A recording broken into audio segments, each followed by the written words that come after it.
Good evening, everyone.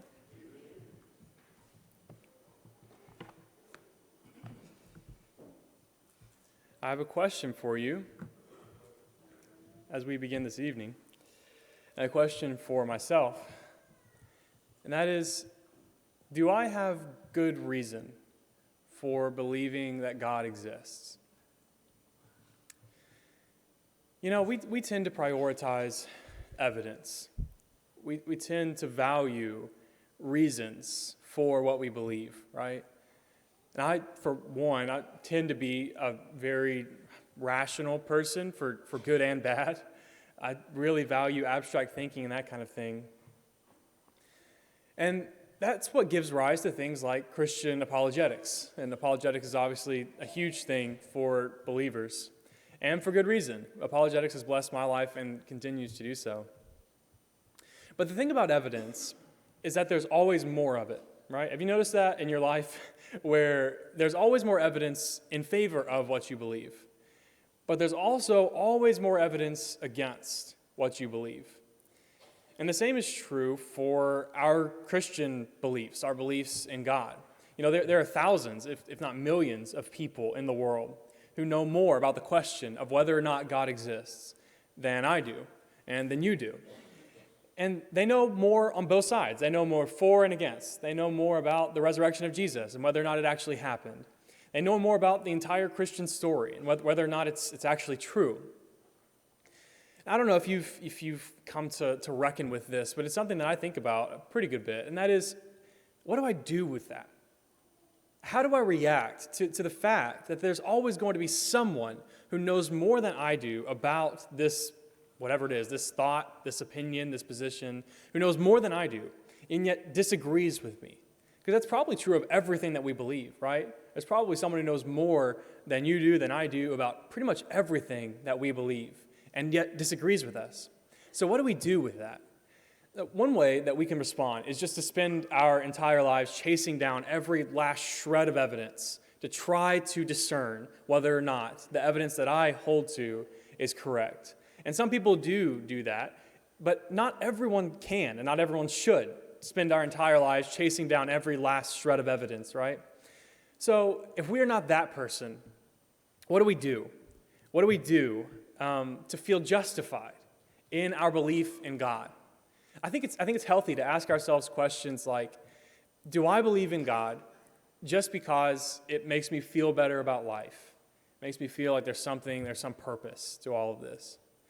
Do I believe in God, speaking for myself, because I happen to be born in the United States, in the southern United States, in a Christian household? Do I believe in God for that reason? Or do I believe in God just because most of the people around me do? Most of my friends and family members, coworkers, whoever it is, most of them believe in God. If I'm being honest, I think those reasons and others like them are probably at least why I started believing in God, and the same thing's probably true for you. You probably started believing in God because the people around you did, and it's just kind of how life was, right? But for some of us, probably for a lot of us, that doesn't sustain us through life. We get to a point where we have a question or we have a life situation, and we need more. We need something to hold on to other than just the fact of where we were born. Now, our goal for tonight is to explore the depths of faith. It's to go on a journey into what I think we might call the mystery beyond apologetics, the mystery beyond evidence for our faith. And we find a faith, I think, that can exist without tangible backing for it. Because what if I told you that you could be warranted in believing in God without any evidence whatsoever? That you could be rational, that you could be justified in believing in God without any philosophy, without any apologetics, without any evidence, without clever catchphrases, without reason, whatever it is, that you can be justified in believing in God. Just from the very fact that you have this sense deep down inside of you that there really is a God, that this really is true. Just that sense can justify your belief in God. I think what I'm trying to get at is something like what we just sang, which are the words on the screen behind me. You ask me how I know he lives. He lives within my heart. If you stop to think about it, if you step back, that's really countercultural. To say, I know that this real life human is living, even though he died, because he lives inside my heart. It's not really a piece of evidence that most people would find convincing, right? Like that's post-enlightenment. That's not something that many of us would actually find convincing unless we already believed it. But I think there's something to it. And so what we're going to talk about tonight is something that I've got to be honest. I heard this line of thinking for the first time maybe 4 years ago, and I thought it was hogwash, okay? So if you're sitting there thinking that it makes no sense, then join the club, because that's where I was 4 years ago. But as I've heard about it, as I've read more about it, as I've thought more about it, I've come to think that there might just be something to it. And so tonight, I'm anticipating that you might think this is the worst sermon I've ever given, and that's totally acceptable, okay? So it's a little bit of a different sermon for sure. And I'm anticipating there are going to be some people who are going to respond like I did and to say that this makes absolutely no sense. Why did you waste our time? I hope not, but I think there probably will be. But I think there might also be some people who, when we get to the end of our journey tonight, will say that tonight we put language to something that they've always felt, always sensed, they've always thought, but they've either never known how to talk about it or they never quite tried to put it into words. It's just always been there. So I think you'll find that you might be surprised at how applicable this is for you, because that's been my journey, to find, to my surprise, how applicable it is to me. And I just wanted to start with kind of the classic passage about faith from Hebrews 11 and verse 1, to say that faith is the assurance of things hoped for, the conviction of things not seen. That it's the conviction of things that are not seen. And I don't think faith is against evidence. Like I said, I value evidence, I value apologetics, and all that whole field. I don't think it's against evidence, but I do think faith extends beyond evidence. We could talk more about that at some point, but I think evidence leads us to a point where at some point we have to accept God, right? Like at some point we have to accept that we believe in a being that we can't experience with any of our 5 physical senses, that we really believe that he created all this and that he kind of runs this whole thing, right? That we believe in that. We have to come to grips with the fact that we are convicted of things that are not seen. So kind of along those lines will be our thoughts for tonight. I want to give credit where credit is due. If you are intrigued by what we talk about tonight and you just want to go deep dive, pick up this book. It's not super long, but it'll, if you have a dictionary, it'll be really useful to look up all the words that he uses. But it's a really kind of an interesting read from this guy whose name is Alvin Plantinga. He is kind of just in the secular Christendom world just kind of known as the greatest Christian philosopher of at least the past century. So I say this partially to give credit and partially just to say I didn't come up with this, and someone way smarter than me is kind of the chief of it, and others have followed. So if you want to go deeper, then check out that book. So what we're talking about tonight is not trying to prove that God actually exists, okay? So to clarify that, we're not trying to prove that God exists. We're trying to prove to myself, to you, that I'm actually warranted in believing that God exists, whether or not I have evidence, okay? So we're not trying to prove that God exists. We're trying to say that I have warrant to believe in this, personal warrant, even if I don't have evidence. So as we begin, we need to define at least one term. We need to talk about what we mean when we say warrant. So warrant is what separates knowing something from believing something that is true. I know that's kind of strange, but warrant is what separates knowing something from believing in something that happens to be true. So you can believe some things that are true and not actually have really good reason to believe them. For example, let's say that you are planning for this Saturday. You're planning a big day at Lake Ouachita, as some people in here have been known to do, okay? So you have big plans for the lake on Saturday. And so obviously you're hoping that it's going to be sunny, bright, beautiful, all those things. But you check the weather Friday night, and it says that there's a 95% chance of raging thunderstorms. So that's obviously a big bummer. Doesn't seem like your day on the lake is going to happen. But because you are an incurable optimist. You believe, even in spite of the evidence, that it's going to be beautiful tomorrow, that you're going to have a great day at the lake, that your week has been long enough to justify a great day at the lake, right? So you believe, even with all this evidence against you, that let's say that you check, okay, let's say you don't believe your weather app, so you turn on the news. Let's say you don't believe them, so you turn on like Google, I don't know. You go to all these places and they're all saying, raging thunderstorms tomorrow, you have no hope at the lake. Well, let's say that you believe anyway, and then you wake up Saturday morning, and what do you know? They were all wrong. It's actually beautiful. Not that whether people have ever been wrong before, but somehow it happened, and it's actually a beautiful Saturday, and it's a perfect day at the lake. Now, in that case, you believed something that ended up being true, right? Like you believed it was going to be a beautiful Saturday, but you didn't really have good reason for it, right? Like you didn't have knowledge that it was going to be beautiful because all the evidence pointed in the opposite direction. So you weren't warranted in that belief, even though you believed something that happened to be true. So hopefully that makes sense. To kind of put it into more technical language, a belief that I hold has warrant only if my mind is working properly and it's successfully aimed at truth. Okay, so I'll repeat that a belief that I hold is warranted only if my mind is functioning properly and it's successfully aimed at truth. And that kind of gets to the point that we're not talking about trying to prove whether or not God exists tonight. We're assuming that it's successfully aimed at truth, to say that if it's possible that God exists, then it invites this conversation. So, what we're talking about tonight, the idea that God exists without any evidence, or that we can believe in God and that belief can be warranted without any evidence whatsoever.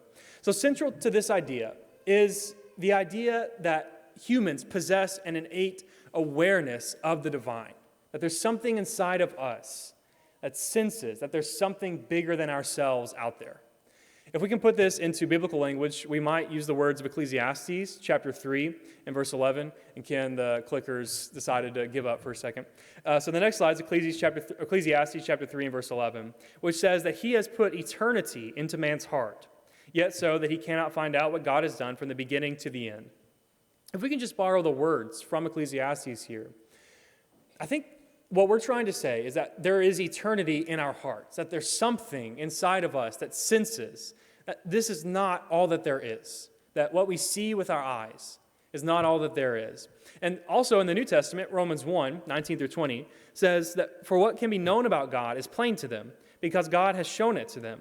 For his invisible attributes, namely his eternal power and divine nature, have been clearly perceived ever since the creation of the world and the things that have been made.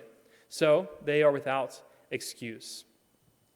Kind of along these lines, you might have heard Karl Marx's famous critique of religion when he said that religion is the opium of the masses, that, in other words, everyone just kind of buys into this religion thing because it makes us feel better about life, that we feel better about, or we buy into religion because it makes us feel better about life, that it's the opium of the masses. Now, we could talk about that for a while, but aside from that, I think that thought points us to the idea that there's some reason why everyone, or the vast, vast majority of people that have ever existed, believe in the divine. There's something there, that the vast majority of people believe in God, or a God, or gods. I don't think that's great evidence that a God really does exist, because, we don't want to say that whatever everyone believes has to be true, right? So it might not be great evidence that God exists. But the fact that people of all different types of backgrounds from every corner of the globe believe in a God, I think might be stronger evidence that there is something inside of us that's drawn to the idea of the divine. And this is to quote Thomas Aquinas, who's famous, one of the greatest thinkers in the Christian tradition. He says, "To know in a general and confused way that God exists is implanted in us by nature." So that's interesting. It's the idea that we're talking about, that it's not that we choose to have this sense. It's just inside of us. It's kind of like seeing or hearing. For most of us, that we are able to do that. But we don't choose to be able to see, right? Like when we're born, we just happen to have the capacity to be able to see. So it's kind of like with basic math, that we're not born able to do basic math, but we're born with the capacity to learn, to mature into doing basic math, at least most of us. And then at least for me, we give up that capacity when we hit algebra and they introduce letters and you have no idea what's going on. So, but for that solid 5-year period, you probably could do math pretty well. You could add 2 plus 2. So that's kind of my baseline. So kind of in the same way, we have this innate capacity for it, even if we're not born with the belief that God exists. We're born with this capacity to believe, this sense that there's something there. And most of us don't even consciously choose to believe in God. We don't choose to trigger this mechanism, if we can call it that, inside of us. I think it's kind of like looking out into our yard and seeing that there's a tree there. You don't choose to believe that there's a tree there, right? You see the tree and you just believe it. You don't need to write out a bunch of propositions to prove that there's a tree there. You just see it and it's there. And the same thing is true where, if you think to what you ate for breakfast this morning, let's say that you ate pancakes. So you don't choose to believe that you ate pancakes. You just remember, and it comes to your mind, right? So I think in the same way, we don't consciously choose to believe in God, at least a lot of us. We simply, at least at the beginning, we just simply find ourselves believing that there really is a God. It's like those senses of seeing or hearing. There's a sense inside of us that there really is something there. And this sense is triggered by all kinds of different circumstances. We could list a ton of them. I've got some of them written down just from my thinking, but I won't go through all of them. But let's just take one. Let's say that you see the Grand Canyon, and there's something inside of you that's triggered by that you see this incredible creation, this incredible sight. And it's not that it causes you to believe in God. Maybe it does, but that's not what we're talking about tonight. You see the Grand Canyon, and you realize there's something that's triggered deep down inside of you that realizes that you have this sense that there is something more, that there's something bigger than yourself that's at play in this universe. This is a quote from John Calvin, who's another thinker, and he says that wherever you cast your eyes, there is no spot in the universe wherein you cannot discern at least some sparks of his glory. I like how he put that there's, whether it's the sun just glimmering through the leaves or whatever it is, there's something that you see, and it can trigger inside of you this sense. One thing I'm thinking about is Psalm 19, verses 1 through 4, which says that the heavens declare the glory of God, and the sky above proclaims his handiwork. And it goes on to say that there's nowhere on earth where this voice of nature, is not heard, that it's heard to the end of the world. So it's not like the sky is a premise, that the sky proclaims God. It's not that it's like a premise in an argument for the existence of God. It's more so that when we encounter the sky, it triggers something inside of us that says, there's something going on here. There's something behind all of this. And of course, we need to acknowledge that we could argue that all of this, that seeing the Grand Canyon, that seeing the sun, seeing the sky, that all of this and just triggering toward belief in God could just be frail human weaknesses. It could just be these empty longings. It could just be our cravings for the religious opium that Karl Marx talks about. And they could provide no evidence whatsoever for God. But remember, that we're not claiming that they provide evidence for God. Instead, we're playing on the feeling that at least most of us experience in those situations, that there's something behind it all.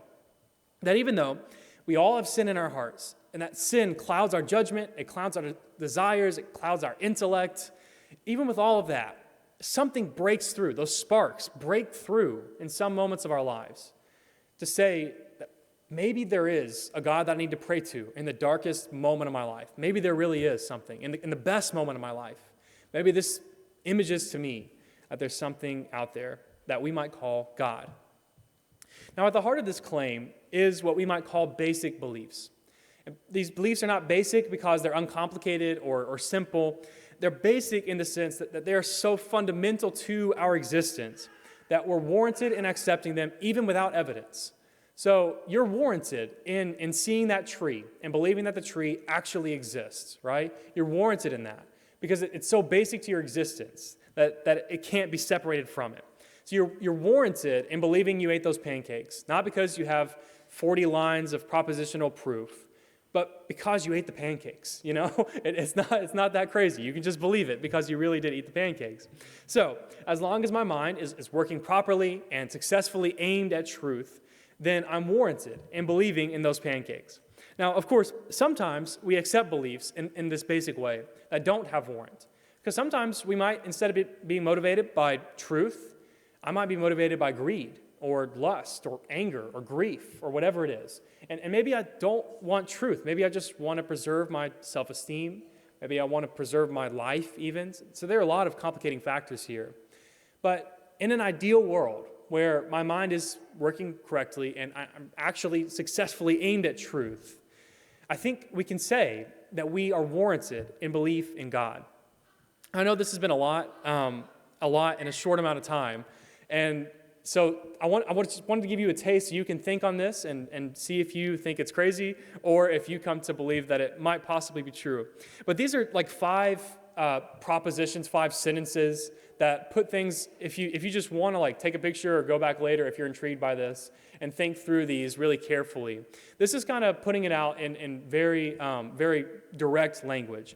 It says that it is rational to believe in God without requiring empirical evidence. Also, the coffee is just there because it made me happy and I had a heart, and so it fit in with He lives within my heart. Also, that belief in God can be properly basic, meaning that it can be held without needing evidence or argument. That the existence of God can be justified through religious experiences or intuitions. That atheism does not hold privileged epistemic position over theism. Both are on equal footing epistemically. Obviously, epistemically is not a word that we use all the time. It just basically means how we come to know things. So it's not that atheism should be assumed to be true unless it's proven wrong. And it's not that theism, that the belief in God, should be assumed to be true until it's proven wrong. It's that we should approach everything with an open mind, on equal footing.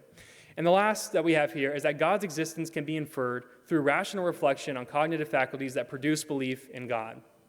I'm not going to try to unpack all of those, but if you did want to write down one of them, if this is your thing and you want to go through it, then I want you to know that there are arguments like this out there. Maybe that's the best function of these thoughts for you. Maybe you're not intrigued by them at all. But just knowing that there is a deeper world out there to dive into, I think can invite us into a deeper world of faith. And to say that maybe when I do hit spots in life where I need something, I need to find something to think through, to grab onto, that maybe this is a glimpse into a world of all kinds of deep and maybe crazy things, but the things that we can think through for fun at least. I wanted to close tonight with this quote. And this is from Augustine, who again is a great thinker of the past. And Ken, I'm pretty sure I put it on the PowerPoint unless I accidentally deleted it, but the clicker is not going. So here it is, Augustine of Hippo. That's a place, although it would be an amazing last name. I wish my last name were Hippo, actually. That'd be amazing. Okay, Augustine. He has this quote, and it's one of the most iconic quotes in history, that our hearts are restless till they rest in thee, O God. Obviously, this is a prayer from him to God. But it's a thought that I wanted to end on because I think it challenges all of us to find in our daily lives where we can find rest in God. That our hearts are restless till they rest in thee, O God. I don't know about you, but too often my heart is indeed restless. Today, to be honest, has been kind of a day. So if my sermon has been horrible, then, just credit that. I didn't get a Sunday nap, and I don't know how you're supposed to preach without a Sunday nap. But we have days where we're just restless, and maybe it's every day. Maybe it's late at night. Maybe you can't go to sleep. Maybe you can't go back to sleep, whatever it is. Maybe you're back at work. Maybe you get bad news. Maybe you just have finals, whatever it is.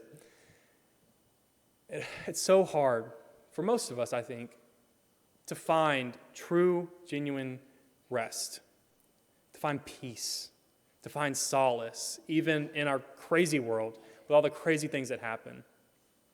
But I hope you can take these words with you, that this week, that hopefully, just even in one brief moment, that you can find rest in God, that your heart can find rest in the very fact that God himself lives within us. He's promised us that he lives within our hearts. And that can change how we interact with the world. It can change how we make it through today and tomorrow and the rest of our lives. As we hopefully one day find our way home to pure and eternal and permanent bliss and rest. So that's my word of encouragement for you And tonight, if you need prayers, if you need us to pray with you, pray for you, pray over you, then please just come forward, and we'll give you that opportunity as we stand and sing together. In Christ your